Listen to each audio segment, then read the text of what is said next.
दिवस 8वा नवरात्रीतला हा सगळ्यात महत्त्वाचा दिवस. या दिवशी दुर्गा मातेने महागौरीचे रूप घेतले आणि महिषासुरातला 8वा दोष म्हणजेच असंतोष आणि लोभ यावर मात केलं शांती, संतोष आणि शुद्धतेने.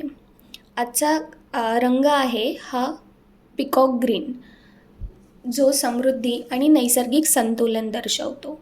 आणि या दिवशी देवीला नारळ अर्पण केले जाते, जे शुद्धता, सौंदर्य आणि पोषण दर्शवतं.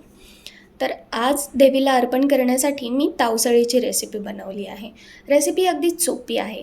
नारळ फोडून घ्यायचा आहे, किसून घ्यायचं आहे, तुपामध्ये लापसी भाजून घ्यायची आहे आणि 3 पट पाणी घालून हळदीचं पान आणि दुधी भोपळा किंवा काकडी टाकून त्याला व्यवस्थित शिजवून घ्यायचं आहे. शिजला की किसलेला ओला नारळ, साखर आणि गूळ घालून याला बेक करून घ्यायचं किंवा स्टीम करून घ्यायचं हळदीच्या पानातच.